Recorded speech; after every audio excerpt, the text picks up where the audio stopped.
this ongoing catfight. SJP earned $15 million for the first Sex and the City movie, compared to Cattrall's $7 million. Parker, Cynthia Nixon, and Kristen Davis supposedly formed a clique. I think she could have been nicer. You know, that's not the way I recall our experience. This isn't about more money. It's not about more scenes. It's not about any of those things. I'm not in a fight. I've never fought with Kim. We've never been friends. It really upset me. I take very seriously my reputation. I don't know what her issue is. Let's get into it.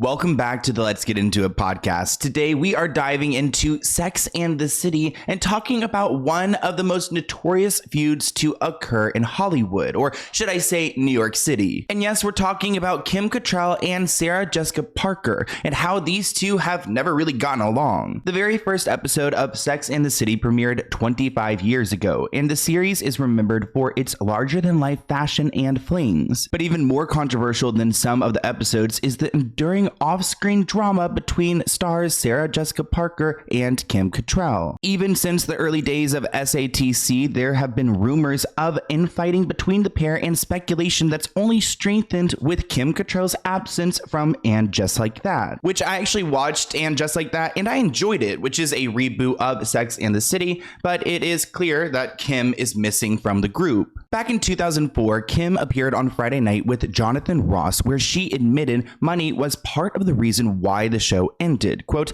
"I felt after 6 years it was time for all of us to participate in the financial windfall of Sex and the City. When they didn't seem keen on that, I thought it was time to move on," claiming that she did not make as much as other people and she wanted to make more. She saw more out of her Hollywood career. Part of the reason why Kim felt this way was because Sarah Jessica Parker had a different experience at the network. In 2008, we learned that actually Sarah Jessica Parker was bumped up to an executive producer title, which actually gave her a salary of up to $300,000. This actually led to Kim Cattrall renegotiating her salary because she felt it wasn't fair. The Telegraph reported that the crew members said that the girls were not happy about this and wouldn't even sit with Kim at mealtimes. Did you know that the main reason for Kim Cattrall and Sarah Jessica Parker's feud could be the pay gap between them? SJP earned $15 million for the first Sex and the City movie and $20 million for the second, compared to Cattrall's $7 million and $10 million.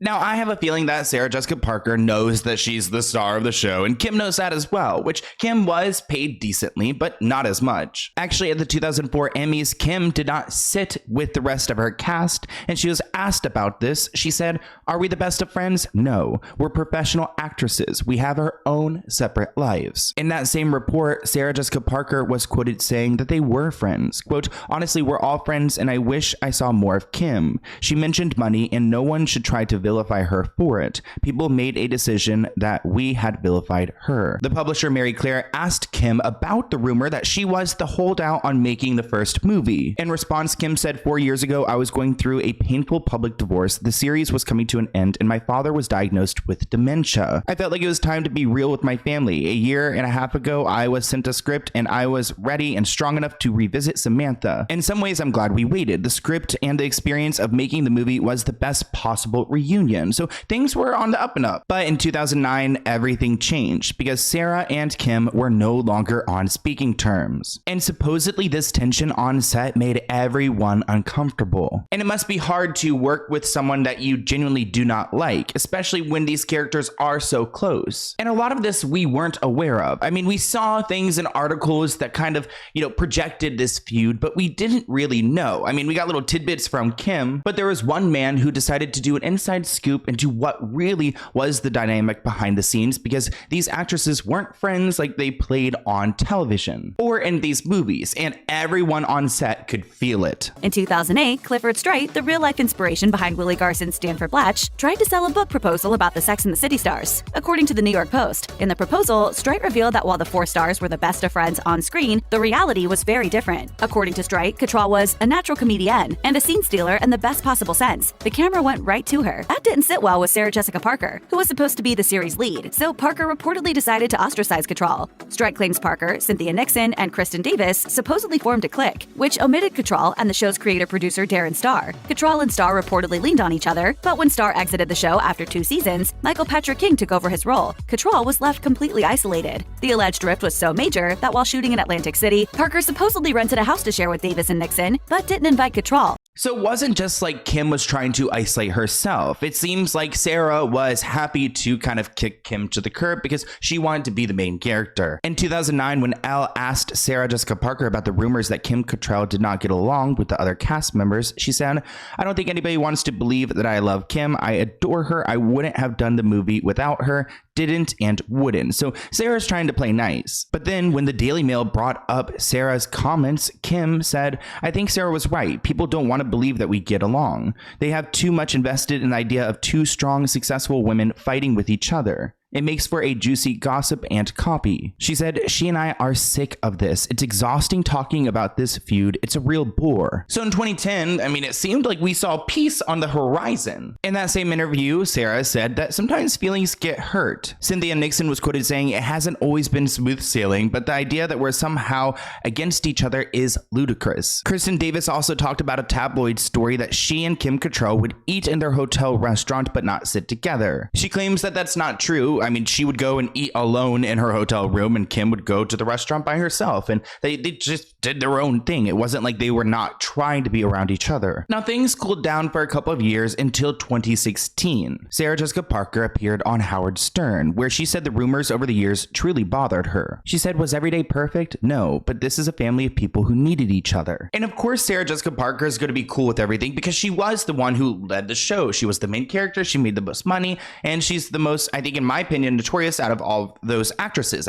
I knew about her before I knew about the show. Does it still annoy you that the perception is that you and Kim Cattrall didn't get along in that show? And you've said a million interviews, "Hey, I have no beef. She has no beef with me. I don't know where that came from." So where does something like that come from? I don't know. It used to really confound me and really upset me because, we were part of a family of sopranos and nobody ever questioned the relationships of the men on that show, and no one ever said to them, "Did you hang out this weekend with each other? Or did you give each other Christmas presents? Or what message did you send? Was every day perfect? Were people always desperately, hopelessly in love with each other?" No, but this is a family of people who needed each other, relied upon each other, and loved each other.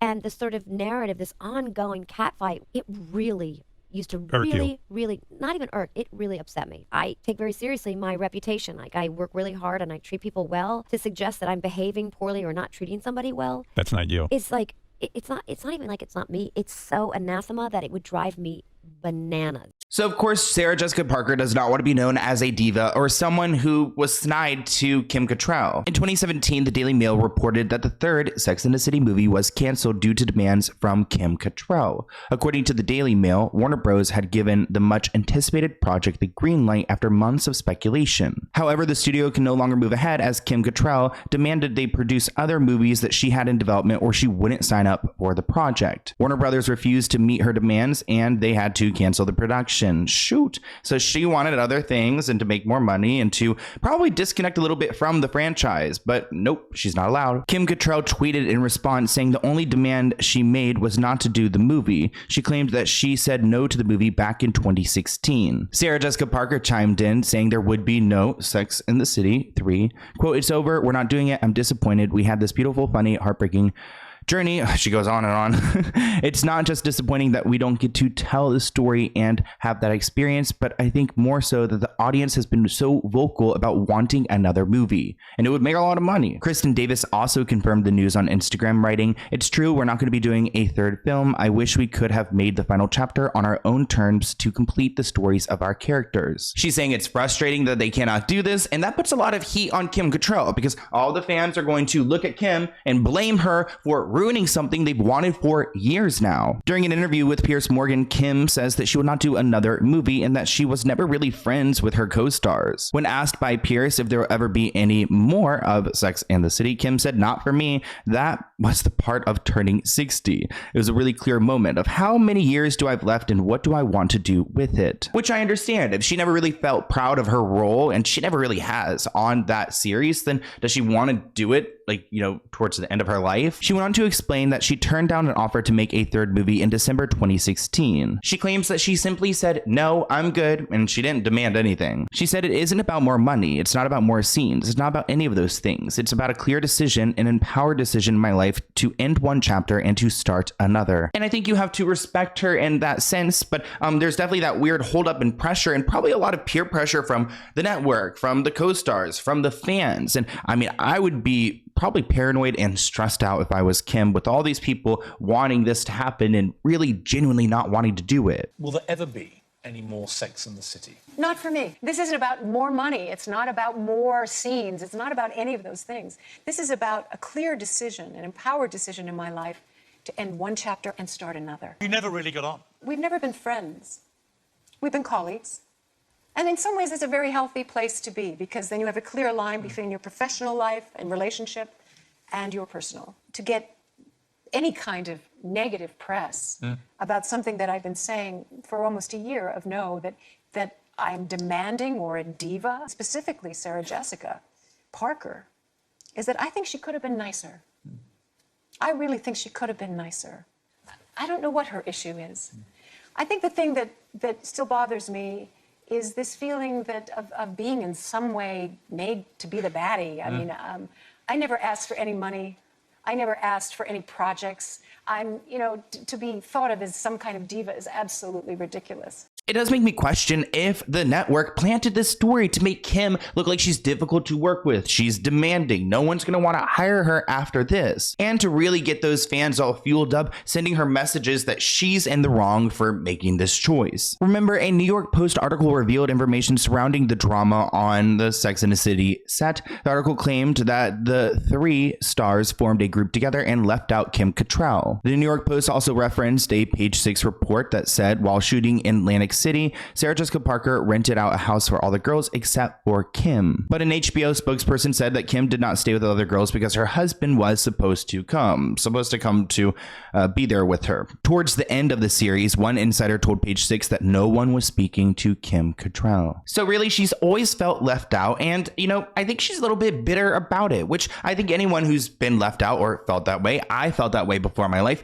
you get a little bit bitter sometimes. So Kim might feel that way, but also it's been so many years, I think she's just so tired of talking about it. When was the last time you spoke to any of the other three? It must have been at some event I don't even remember. Years ago? Gotta be. And that's another thing that's really disappointing, is that nobody ever picks up the phone and tries to contact you and you say, "How you doing?" That would have been the way to handle it. And usually what happens in a healthy relationship is that someone offered, or a transaction for a job in my business, is that someone says, "Are you available?" And you say, "Yes, and here's the job." And they say, "Well, yes, but thank you very much. I'm sort of over here right now, but thank you very much." And that person turns to you and they say, "That's great. Good luck to you. I wish you the best."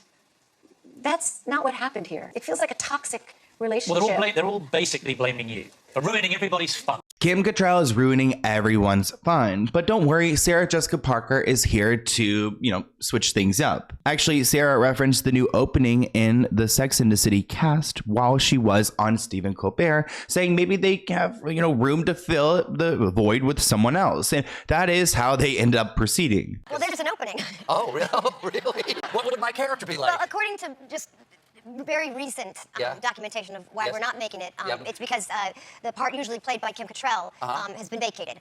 So that's what I mean, that perhaps you want to play Samantha. I could send some shade from Sarah by name-dropping Kim Cattrall as the reason why the movie isn't happening. While appearing on Ellen, she was asked about the possibility of this movie without Kim Cattrall. Sarah said, "I think there's a period of grief and a mourning process. But then they're going to sit down at some point and eventually figure out what to do with this franchise because it has too much money at stake." And I want to know about Sex and the City. Doing her press runs in early 2018 because she went on Watch What Happens Live, where she was asked about how she felt about Kim Cattrall telling Piers Morgan that they were never friends. Sarah, of course, went on to say that she was heartbroken and maintained that she's always liked Kim, even though Kim clearly doesn't like anyone here. What was your reaction to Kim Cattrall telling Piers Morgan that you were never friends, just colleagues? Heartbroken. I mean, the whole week, you and I spoke about it endlessly, because I was just, I found it very upsetting, because that's... You guys can tell by the body language as Sarah is answering this that it is an uncomfortable topic for her to discuss. You know, that's not the way I recall our experience. So it's sad. What ties us together is this singular experience. It was a professional experience, but it became personal because it was years and years of our lives. Now, unfortunately, Kim Cattrall has gone through some sad life experiences. Like her 55-year-old brother was found dead in Canada in 2018. Sarah, of course, wrote condolences on Kim's Instagram, writing, "Dearest Kim, my love and condolences to you and yours, and Godspeed, your beloved brother." When asked about her decision to comment, Sarah said, "If somebody in your life, whether you're in touch with them or not, is suffering for any reason, it's involuntary that you want to convey condolences or sadness, or just let them know that you're thinking about them." And supposedly Sarah had texted and called Kim privately. We don't know if they talked, but she tried. But Kim Cattrall did not appreciate this little press moment that Sarah took, saying that her co-star, Sarah Jessica Parker, is exploiting her brother's death. In her caption, she wrote, "My mom asked me today, when will that Sarah Jessica Parker, that hypocrite, leave you alone? Your continuous reaching out is a painful reminder of how cruel you really were then and now. Let me make this very clear. If I haven't already, you are not my family. You are not my friends. So I'm writing to tell you one last time, stop exploiting our tragedy in order to restore your nice girl persona." Woo, Kim served it to Sarah. Jeez. At some point, Kim Cattrall truly had enough, because this post broke the internet when she posted a literal graphic that says, "I don't need your love or support at this tragic time," at Sarah Jessica Parker, and the caption saying, "My mom asked me today, when will that Sarah Jessica Parker, that hypocrite, leave you alone? Your continuous reaching out is a painful reminder of how cruel you really were then and now." Just read this caption. It is scathing. And up until this point, I really don't think people understood how bad and fractured the relationship was. I think that was really the straw that broke the camel's back in this relationship, and Kim had had enough of it, which is what led her to post this.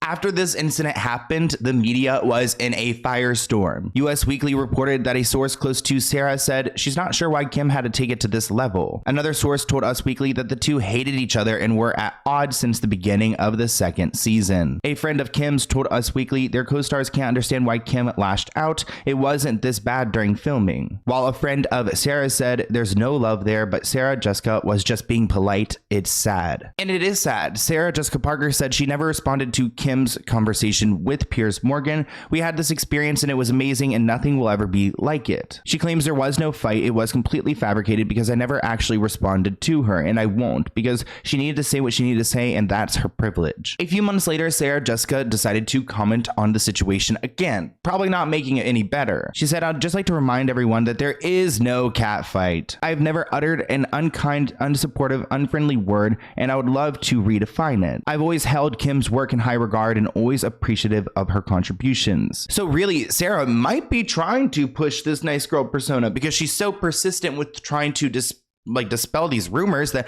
Kim Cattrall had put out into the world, that Sarah is not as kind as she likes to make herself out to be. And I'm curious to where the other stars are here to defend Sarah. Said she sent out some gifts to Kim. They're gonna work it out. And you're gonna do I have no beef, but let me just say one thing right now. If one more person calls this a cat fight, oh God, I'm not in a fight. I've never fought with Kim. I don't have to send any gifts to Kim because I've never done anything. She has felt perfectly comfortable to say lots of things. That's the beauty of living in a democracy. But I have no apologies and don't meaning I'm not, this isn't a cat fight. This is someone who chose to talk about something, and myself who said I'm enormously remain grateful for her work and the role she played on and off camera for all the years we spent together. At this point, I'm seeing a little bit of frustration from Sarah saying, at this point, Kim, you're making me out to look like the bad guy, and I'm not going to have it. Kim Cattrall expressed in an interview in August 2019 that she went past the finish line playing Samantha Jones because she loved Sex and the City. It was blessings in so many ways. After the second movie, I'd had enough. I couldn't understand why they wouldn't just replace me with another actress instead of wasting time, bullying. No means no. Now, a year later, Kim Cattrall decided to speak on the situation again, saying, I don't think anybody really knew it would become this big or that it would be at that moment. For women to express themselves in a very honest, forthright way about how they felt about sexuality or how they even interacted with their girlfriends in a real way, it was a big deal. Everyone was talking about this show, and none of the actresses anticipated it, dictating their entire career. However, Kim admitted that she was being cast as a character of a certain likeness to Samantha as her career went on and was plagued by the feud with Sarah Jessica Parker. She declined to comment further on their drama, instead offering, quote, everything is on Google, so I encourage you to Google it. Look at anything I've said about it. I feel that way then, and when I look at what's going on right now, I don't have any regrets. Were you threatened with hey, you know what? We'll just put in another Samantha, if you don't sign up. Were you ever threatened with that? I think they would probably have tried that, but I remember when we were making the movie, Michael Patrick King turned to me and he said, I wasn't going to do this without you. And I said, Michael, you couldn't have done it without me.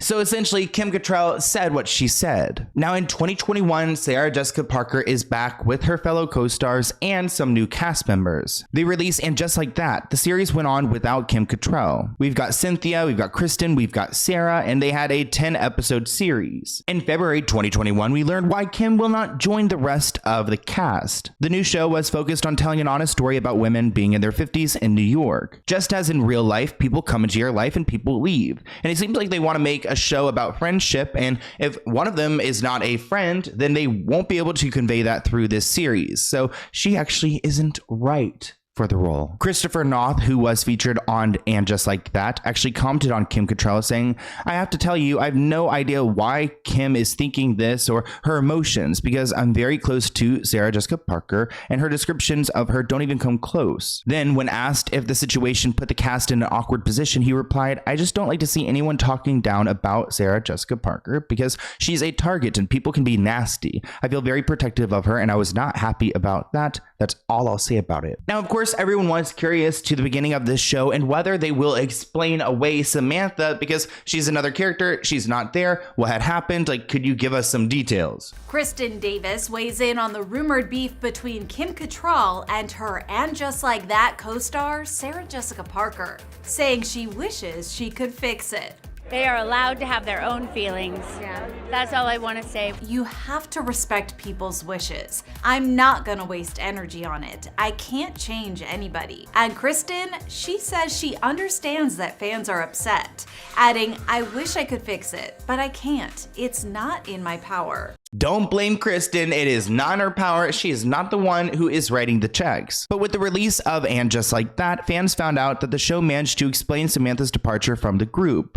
In the first episode of the series, Carrie and Miranda discussed how Samantha moved to London for work after Carrie removed Samantha as her publicist. In the show, Samantha stopped returning calls and texts from all three women. Quote, I always thought the four of us would be friends forever, Carrie said. Turns out forever only lasts so many seasons. In an interview with Variety, Sarah Jessica Parker discussed the season finale, in which Carrie and Samantha resolved their differences through text and off camera. The hinted reconciliation had viewers wondering if Kim Cattrall might join for season 2, and Sarah Jessica Parker said that she would be welcome if she was willing. Sarah said, I don't think she would because I think there's just too much public history of feelings on her part that she has shared. I haven't participated in or read articles, although people are inclined to let me know. So shoot, she hasn't read your work, Kim, or your interviews or watched them, but people have told her. Creator Michael Patrick King added, magically thinking it's great to have Samantha. I have no realistic expectation of Kim Cattrall ever appearing again. Now, Kim Cattrall had finally spoken on the series in 2022. She also spoke to Variety and revealed that she hadn't watched the series and shared why she walked away from the franchise. Quote,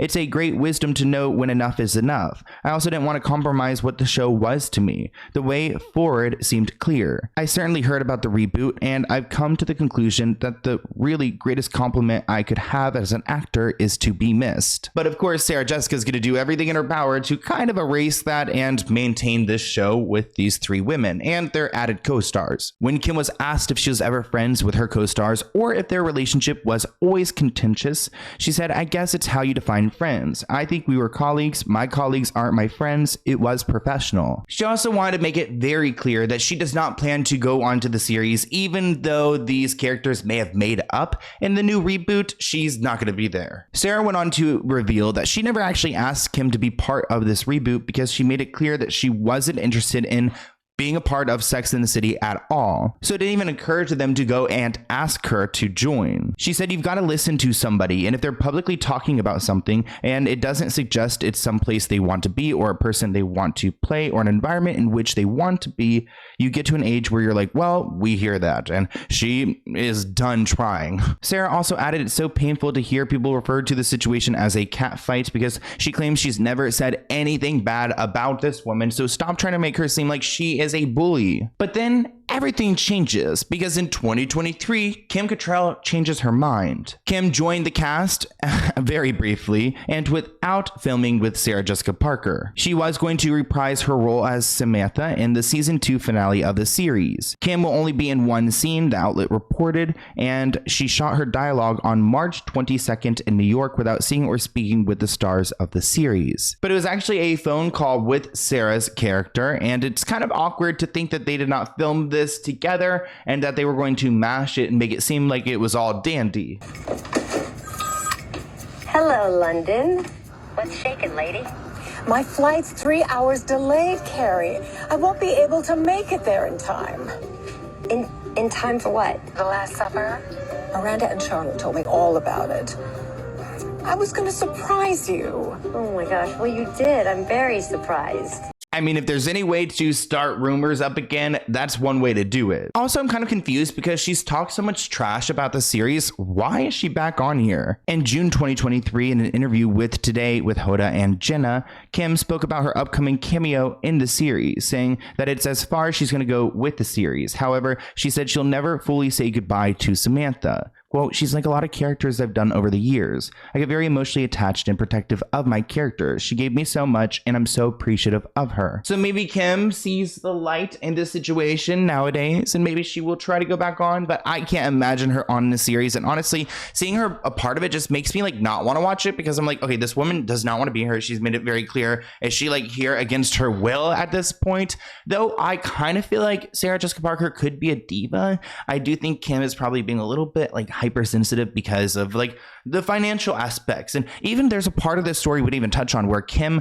really didn't like all of the, you know, scenes in the show that she was on or in the movie because it made her character seem a certain way, which she did not appreciate. If you guys want a follow-up video, I could do something on that. But I hope you guys enjoyed this podcast episode. Leave your thoughts in the comments below and I'll see you in a new episode next week. Bye, guys.